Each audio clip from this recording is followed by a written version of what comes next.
الرحمن الرحيم يا بني إسرائيل اذكروا نعمتي التي أنعمت عليكم وأني فضلتكم على العالمين واتقوا يوما لا تجزي نفس عن نفس شيئا ولا يقبل منها عدل ولا تنفعها شفاعة ولا هم ينصرون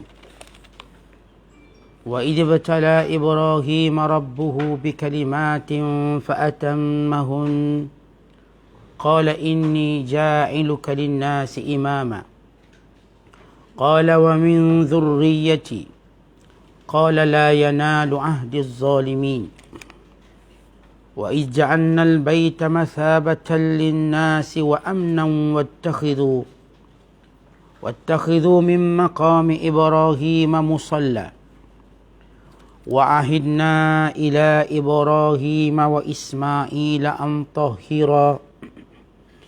أن طهرا بيتي للطائفين والعاكفين والركع السجود وإذ قال إبراهيم رب اجعل هذا بلدا آمنا وارزق أهله من الثمرات من آمن منهم بالله واليوم الآخر قال ومن كفر فأمتعه قليلا ثم أضطره إلى عذاب النار وبئس المصير صدق الله العظيم.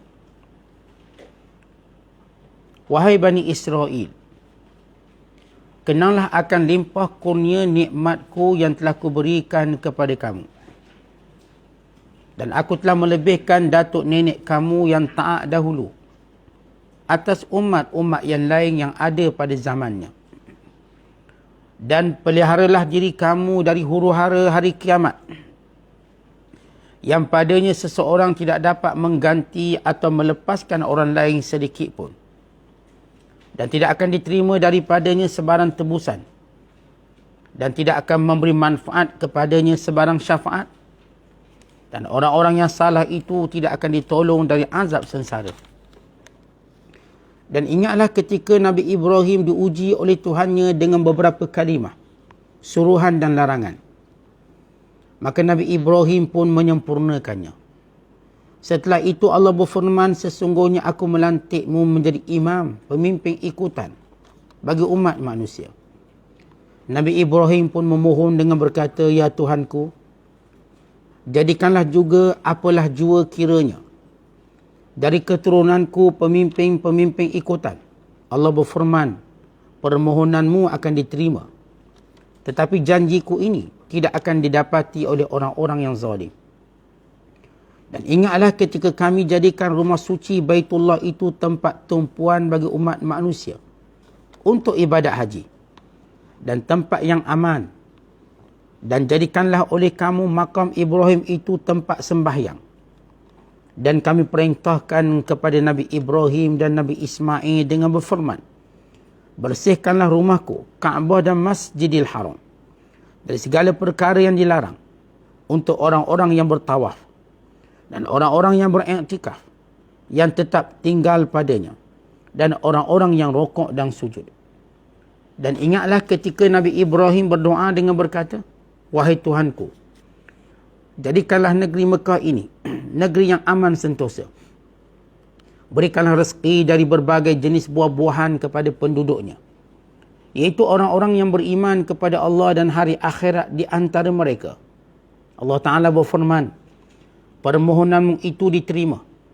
Tetapi sesiapa yang kufur dan ingkar, maka aku akan beri juga ia bersenang-senang menikmati rezeki itu sementara di dunia.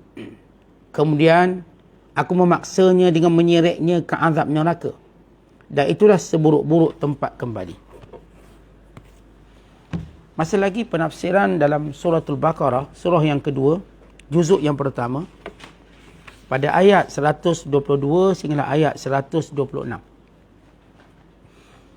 Pada ayat ini Allah Ta'ala berfirman dan berkata, wahai Bani Israel.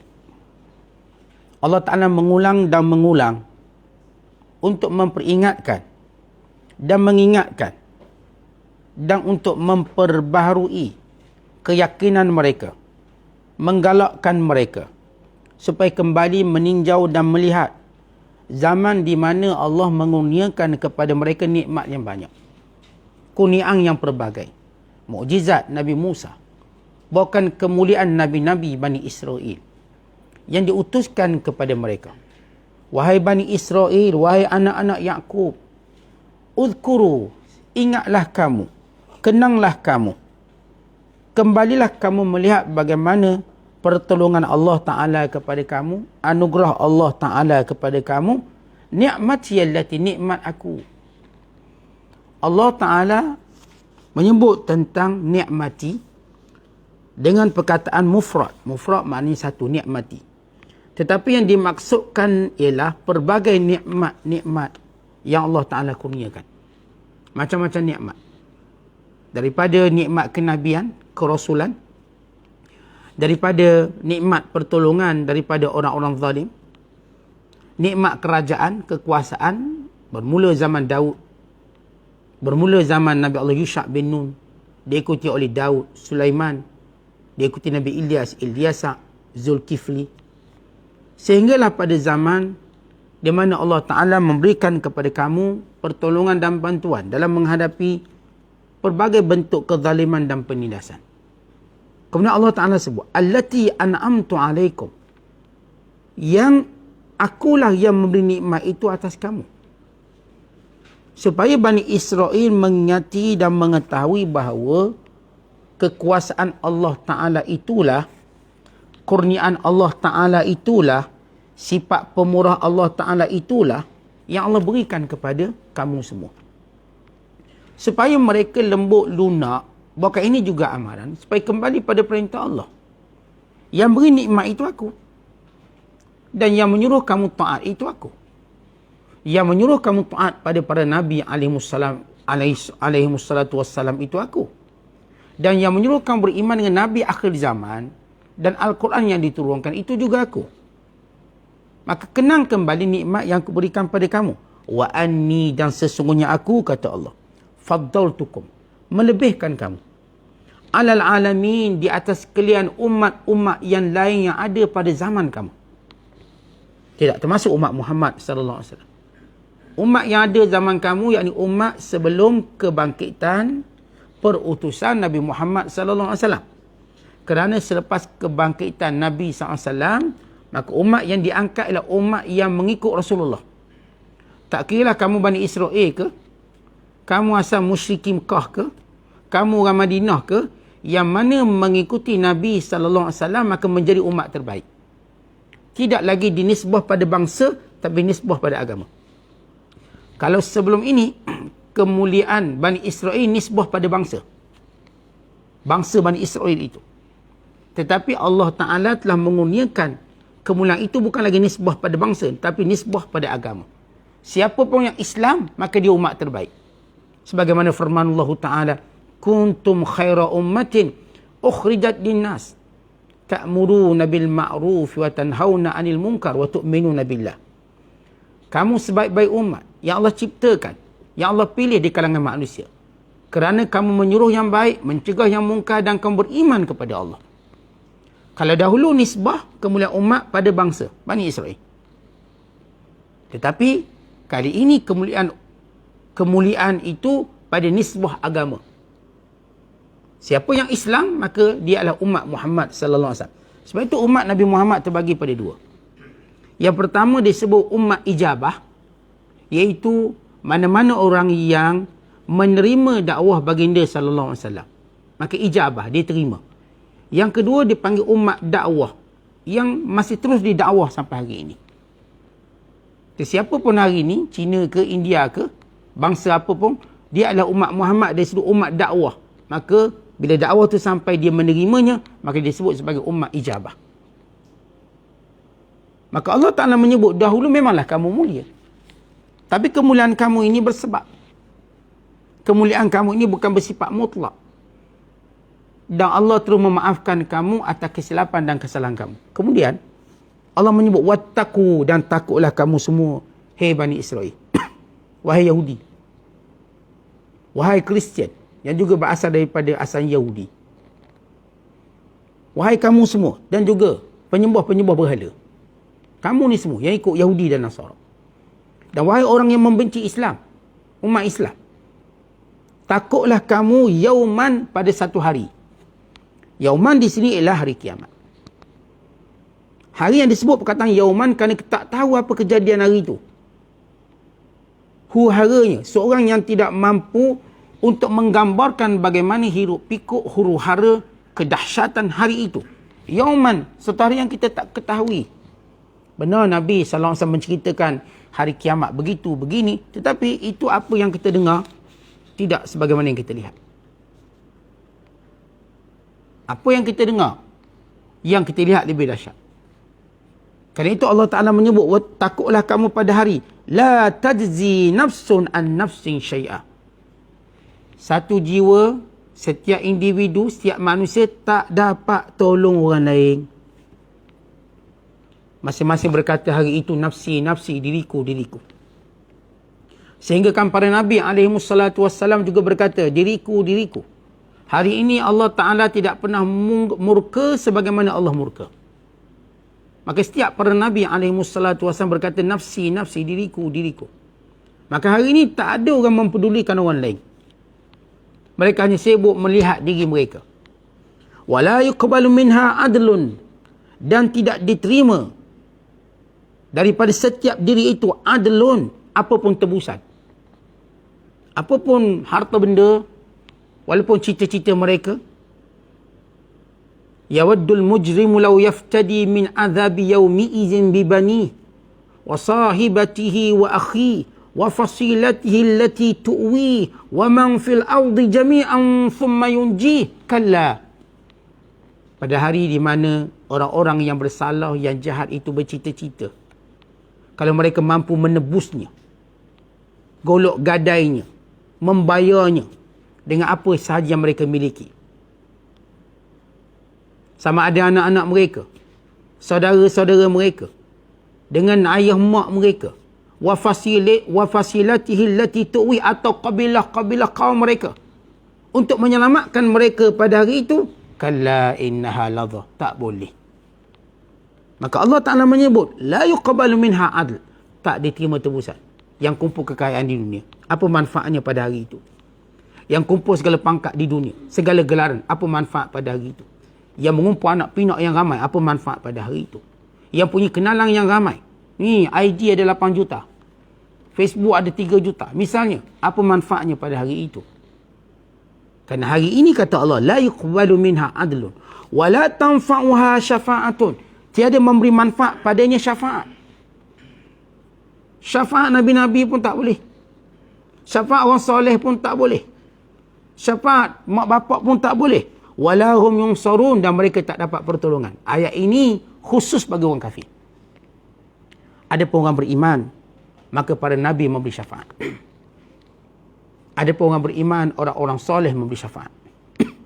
Para ulama memberi syafaat. Sebab Allah berfirman, man dzalladzi yashfa'u indahu illa biiznih. Siapa pun tak boleh beri syafaat melainkan dengan izin Allah. Yang diizinkan oleh Allah di kalangan orang-orang yang beriman. Kerana ayat ini turun tuan-tuan, kerana orang Yahudi bercita-cita, tak apa, kami kan keturunan kami banyak nabi. Keturunan kami banyak wali. Maka mereka akan beri syafaat pada kami kalau benar kami salah sebab tidak ikut kamu wahai Muhammad. Tidak ikut Islam. Kami tak kisah sebab keturunan kami ramai nabi. Kami ada Yakubnya, kami ada Yusufnya, kami ada Ayubnya, kami ada Musanya, kami ada Yusha'nya, kami ada Samuelnya, kami ada Nabi Allah Zulkiflinya, Ilyas, semua nabi-nabi ni keturunan kami. Maka Allah Ta'ala memutuskan harapan dan cita-cita mereka. Tidak ada. Ayat ini khusus kepada orang kafir. Dan lebih khusus kepada Yahudi. Sebab apa? Sebab Yahudi bercita-cita, berangan-angan nabi-nabi di kalangan mereka akan tolong. Ya, orang kafir yang bukan Yahudi memang tak ada nabi. Memang tak ada rasul, memang tak anggap ada orang yang akan boleh tolong mereka. Tapi orang Yahudi yang berhela, bermacam-macam alasan, sebab mereka kira mereka keturunan baik. Kami kan umat yang dahulu dimuliakan. Allah kata zaman kamu bukan sekarang. Zaman kamu dulu betul lah kamu VIP, sekarang bukan. Kalau kamu tidak ikut Nabi akhir zaman ini, maka kamu seperti orang lain. Sudah tutup pintu kemuliaan tersebut. Maka dengan turun ayat ini, maka Bani Israel ataupun Yahudi berputus asa. Dah tak boleh nak cakap sombong dah. Selama ini mereka sentiasa berkata, tak apa, kami ada Nabi-Nabi. Dia akan tolong kami. Kemudian Allah Ta'ala menyebut, wa idh batala Ibrahim rabbuhu bikalimatin fa'atammahun. Wahai Yahudi, wahai Nasrani, wahai penyembah berhala, kamu kenal tak seorang ni namanya Ibrahim?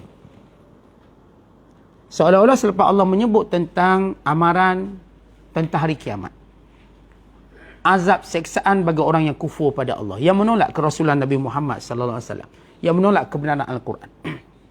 Maka Allah Ta'ala nak ingatkan balik, kita semua manusia ni asalnya apa? Semua agama berbangga dengan Nabi Ibrahim. Baik musyrik Mekah, yang mereka tahu Ibrahim yang membina Kaabah bersama Ismail, dan mensyariatkan haji. Yang disyariatkan haji melalui lidah Nabi Allah Ibrahim AS. Baik Yahudi, yang memuliakan Ibrahim, bukan mereka mendakwa Ibrahim itu Yahudi. Walhal, bermula nisbah Yahudi pada Nabi Allah Yaqub. Nabi Yaqub ni cucu Ibrahim. Kita kalau nak sebut pengikut, dia mesti datang kemudian, bukan datang dulu. Takkan kita nak kata orang atas tu yang ikut kita yang bawah ni. Maksudnya, saya misal kata, saya nak cerita orang yang dah meninggal dunia dulu pada saya sebelum saya lahir, saya kata dia tu ikut saya. Tidak mungkin. Saya lah ikut dia sebab saya datang kemudian. Ibrahim dulu, lepas Ibrahim Ishak. Lepas Ishak baru Yaqub. Bermula kewujudan Bani Israel dan bermula adanya agama Kristian. Yang Yahudi bermula pada zaman Nabi Allah Yaqub AS. Sejarah kamu setakat situ je, Bani Israel. Adapun Ibrahim, bukan sebelum itu Ishak. Mereka berada pada agama Tauhid.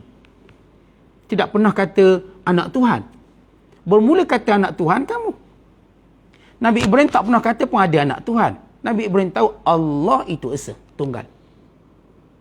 Nabi Allah Ishak juga begitu. Bukan pesan Nabi Allah Ishak. Bukan sebelum itu Yaqub. Supaya kamu tidak menyembah malaikat Tuhan yang satu. Dengan kata lain, tak ada anak bagi Tuhan. Maka Allah beri contoh. Ini dia, moyang kamu. Inilah Nabi yang kamu banggakan, wahai semua umat. Artinya seolah-olah Allah Ta'ala nak kembalikan kita kepada fitrah kita. Sebagaimana hadis Nabi kata, kullu mauludin yuladu 'alal fitrah. Kita ini semua lahir dalam keadaan fitrah.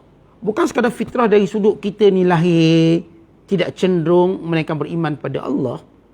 Tetapi fitrah itu juga dari sudut sejarah kita manusia, bermula dari Adam sampailah Nabi yang disebut Abul Anbiya, bapa pada sekalian Nabi Ibrahim AS, yang darinya susu galuh keturunan semua para Nabi. Semua mereka ini dalam fitrah. Siapa yang rosakkan fitrah ini? Dan itu Allah turunkan ayat ini. Wa izi betala. Dan ingatlah waktu Allah menguji Ibrahim bikalimat, dengan kalimah, fa'atammahun, lalu dia menyempurnakan. Allah Ta'ala sebut dalam ayat ini, bila Allah Subhanahu Wa Ta'ala menguji Nabi Allah Ibrahim dengan kalimat. Apa maksud kalimat? Para ulama berselisih pandangan dalam menentukan makna kalimat. Pandangan pertama menyatakan kalimat di sini ialah syariat Islam. Maka syariat Islam ini bersifat dengan perintah, larangan yang berkait dengan agama, tauhid dan sebagainya. Maka Nabi Allah Ibrahim menyempurnakannya dengan sempurna. Sebagaimana Allah sebut dalam Al-Quran, wa Ibrahim alladhi waffa. Dan ingatlah Ibrahim ketika mana dia menyempurnakan seluruh perintah Allah. Perintah apa? Islam. Syariat Islam. Pandangan kedua menyatakan yang dimaksudkan kalimat ialah fitrah. Fitrah iaitu amalan tertentu yang Allah Ta'ala perintahkan kepada Nabi Allah Sulaiman. Kepada Nabi Allah Ibrahim AS. Dalam hadis yang diriwayatkan oleh Aisyah radhiyallahu ta'ala anha, bahawa Nabi SAW bersabda, ashrun minal fitrah. Qasus syari, wa infa'ul lihyah, was-siwak, wastinsyakul ma', wa qasil asfar, wa ghaslil barajim, wa halqul ana, wa natful ibid, wa intiqasul ma' ay i'tirafu min, wa nasitul ashirah illa an takuna al-madmadah. Ada 10 perkara di kalangan fitrah. Fitrah maksud perbuatan para Nabi semuanya. Bermula daripada Nabi Allah Ibrahim AS. Yang pertama ialah menggunting misai. Yang kedua ialah menyimpan janggut. Ini syariat, menyimpan janggut. Yang ketiga ialah siwak.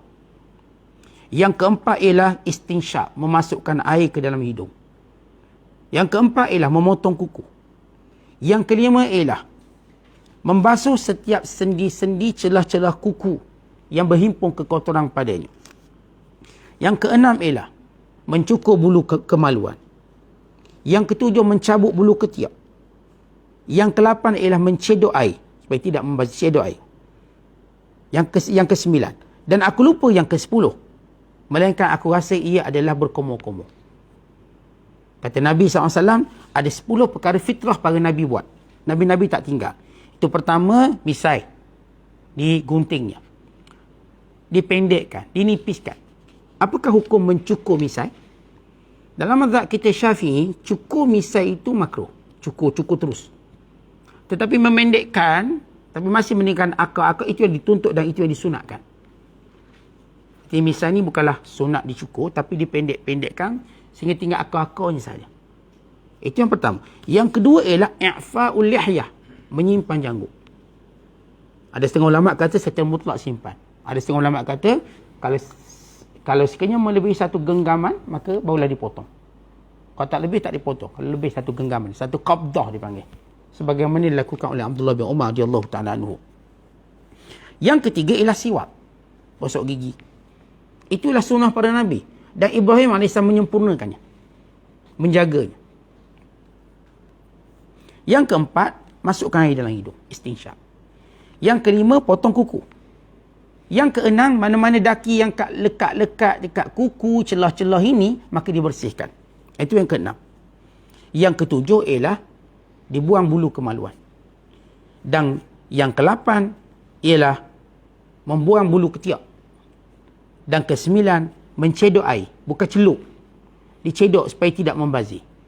Air tadi kalau letak dalam kolah ke, tak dalam baldi, maka dicedoknya. Kemudian digunakan yang dicedok tadi bukan daripada situ. Dan yang ke-10, kata Rasulullah SAW, aku lupa yang ke-10, barangkali ia adalah berkomor-komor. Madmadah. Maka inilah kalimat yang Allah perintahkan Ibrahim buat untuk membersihkan diri menghadap Allah Subhanahu Wa Taala. Dan setengah ulama kata, yang dimaksudkan kalimat Allah Ta'ala uji Nabi Allah Ibrahim dengan kalimat ialah dalam peristiwa bintang-bintang, matahari dan bulan yang dilihat oleh Nabi Allah Ibrahim AS bagi menunjukkan keesaan Allah Subhanahu Wa Taala. Yang Allah Ta'ala sebut dalam surah Al-An'am, waktu Ibrahim berkata, oh barangkali bintang ini adalah Tuhan, sebagai satu hujah ketuhanan kepada kaumnya. Oh dia sudah tenggelam, Tuhan tidak akan tenggelam. Oh ini pula bulan. Bulan ini nampak lebih baik. Mungkin ini Tuhan. Kemudian tenggelam. Digantikan dengan matahari. Oh ini lebih besar. Ini mungkin Tuhan. Maka selepas itu, Ibrahim menggunakan ketiga hujah ini bagi membenamkan hujah penyembah matahari waktu itu, penyembah bulan waktu itu, penyembah kepada planet waktu itu. Maka kata Ibrahim, ya Allah, kalau engkau tak beri petunjuk, nescaya aku tidak akan mendapat petunjuk. Aku menyembah Tuhan yang esa yang satu. Hanifah muslimah wa ma ana minal musyrikin, cenderung berpegang teguh dengan penyerahan diri pada Allah, bukanlah aku di kalangan yang mempersekutukan Allah. Itu maksud yang dikatakan sebagai kalimat. Yang keempat, kata ulama, yang dimaksudkan dengan kalimat yang diuji oleh Nabi Allah Ibrahim AS, yang Allah uji ialah meninggalkan kaumnya. Waktu Nabi Allah Ibrahim berhujah dengan Namrus sampai peringkat dibakar Nabi Allah Ibrahim, kemudian tidak Lut dibakar, maka Nabi Allah Ibrahim diperintahkan meninggalkan negaranya. Maka Nabi Ibrahim aku dan patuh pada perintah Allah itu sendiri, bukan pada perintah Namrus, pada perintah Allah Ta'ala. Bersabar dia dihalau keluar, diuji keluar daripada negara tempat tinggalnya. Maka ini yang dimaksudkan wa idh ibtala Ibrahim rabbuhu bikalimat. Allah sebut bagaimana contoh Ibrahim fa'atammahun, dia menyempurnakan. Kamu wahai Yahudi, tak tengok ke contoh Ibrahim yang kamu bangga-banggakan? Kamu Kristian, tak tengok ke contoh Abraham yang kamu bangga-banggakan? Kamu wahai musyrik Mekah, yang duduk kat Mekah, yang ada Kaabah, tak tengokkah kamu kisah Ibrahim yang ia benar-benar menyempurnakan perintah Allah? Sedangkan kamu diuji dengan Rasulullah, kamu tak lepas. Walha bukti-bukti kenabian kerasulannya cukup. Kemudian Allah berfirman, qala inni, Tuhan berfirman kepada Ibrahim, inni ja'iluka linnasi imama, aku menjadikan kamu wahai Ibrahim sebagai contoh tauladan. Imam bukan sekadar pemimpin, tetapi adalah kita sebut sebagai contoh tauladan. Kerana itu kita dalam tasyahud kita menyebut tentang berselawat kepada Nabi Allah Ibrahim. Bukan kita dalam syariat Islam perkara-perkara yang memang memperingati peristiwa Nabi Allah Ibrahim seperti ibadat haji, ibadat korban. Untuk menunjukkan asal usul Islam ini bukan cerita zaman Nabi Muhammad sallallahu alaihi wasallam saja, ia kesinambungan daripada Abul Anbiya, bapa sekalian Nabi, iaitu Ibrahim alaihissalam. Yang Yahudi bangga situ, Kristian pun bangga situ, penyembah berhala pun sama. Tapi kenapa tak sebut Adam? Kenapa tak sebut Adam? Adam, Idris dan sebagainya. Kerana bermula penentangan berhala secara, kita katakan, secara berleluasa atau secara kuat, dan juga bermula keturunan para Nabi yang dekat, ia bermula daripada Ibrahim. Sebab daripada Ibrahim terus lahir Nabi yang bernama Ismail. Dan dari Ismail lahirlah keturunan dan sehinggalah sampai kepada Nabi Muhammad sallallahu alaihi wasallam. Keturunan Ismail sehingga lahir Nabi Muhammad SAW. Kemudian Ishaq. Dari Ishaq lahirnya Yaqub. Dari Yaqub lahirnya Nabi Yusuf. Daripada keturunan Yusuf lahirlah Nabi Ayub. Dan begitu berterusan sehinggalah Musa, sehinggalah kepada Nabi yang terakhir, Nabi Isa. Di kalangan Bani Israel. Dan Nabi Muhammad sallallahu alaihi wasallam sebagai penutupnya. Yang kesemuanya ini nisbah pada keturunan Ibrahim lebih dekat. Sebab itu Nabi Allah Ibrahim digelar Abul Anbiya, bapa sekalian Nabi-Nabi. Kenapa tak gelar Adam? Kenapa tak panggil Adam tu Abul Anbiya? Adam bukan Abul Anbiya. Adam Abul Bashar. Ayah pada sekalian manusia. Kerana nisbah Nabi-Nabi berhampiran itu dekat dengan Ibrahim. Yang saya dah sebut, susu galut Ibrahim itu dekat. Dari Ibrahim tak pernah putus-putus kenabian.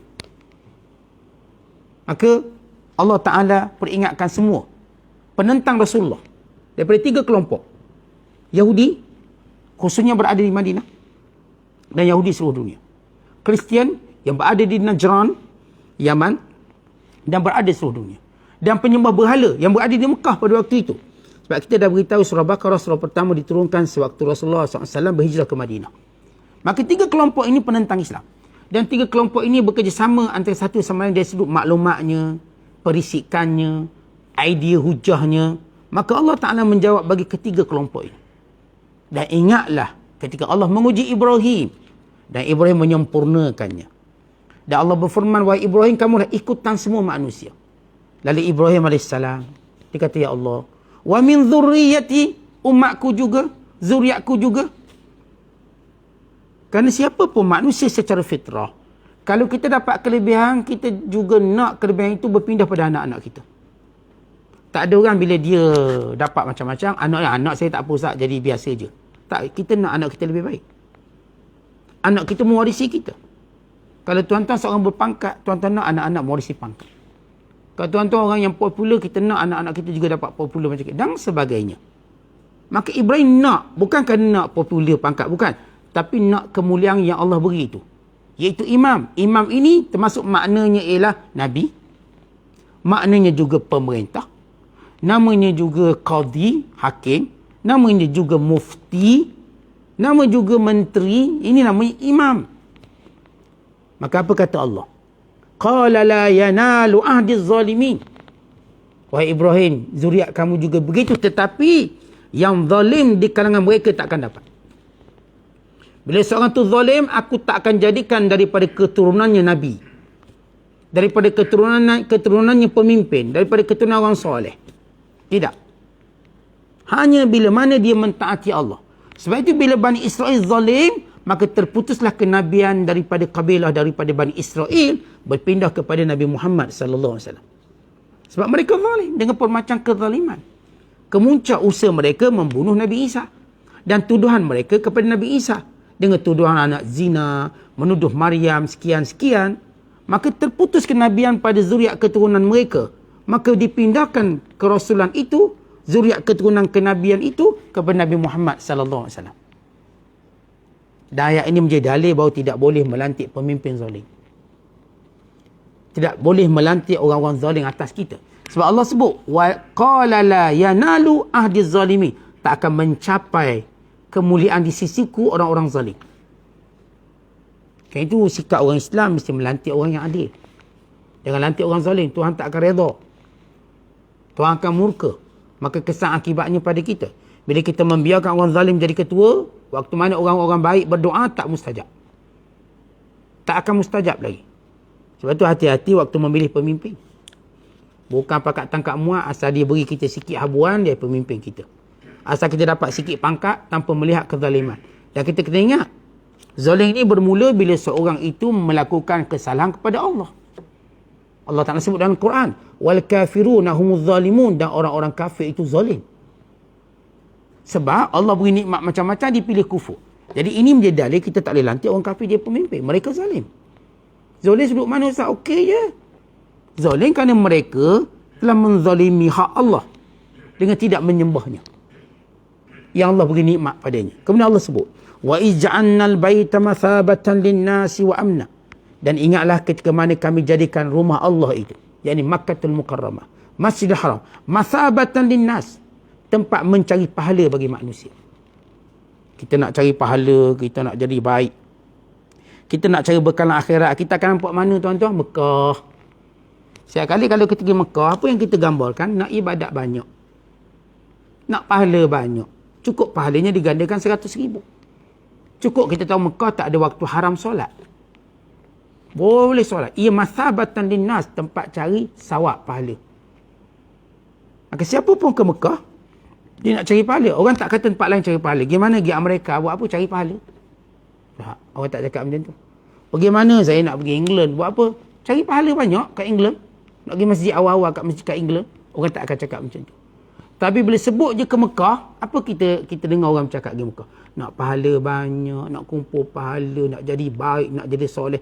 Bila orang balik Mekah, orang kata, dah balik Mekah baik dia. Tak ada pula orang kata, baru balik Amerika baik dia. Oh, baru balik England baik dia. Tak ada. Tapi kalau sebut je balik Mekah, puan dah balik Mekah, memang nampak baik, muka baik. Kalau minta sedekah masa tu dibagi semua. Baik.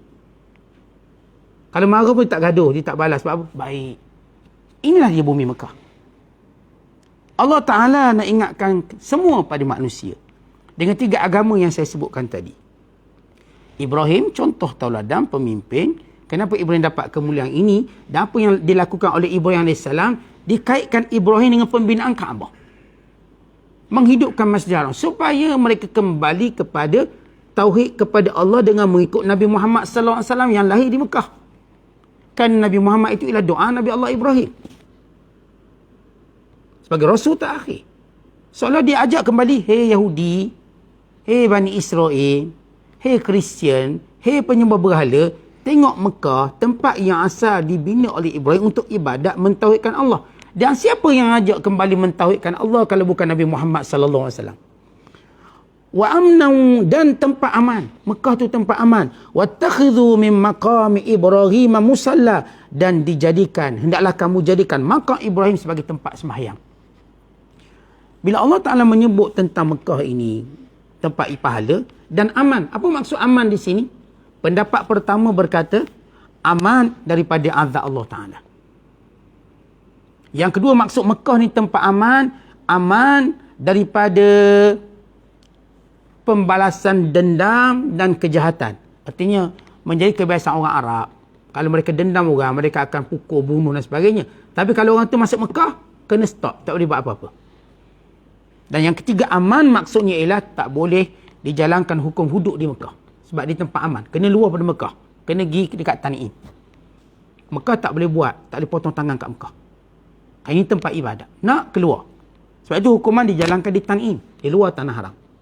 Dan yang ketiga kata ulama, aman daripada peperangan.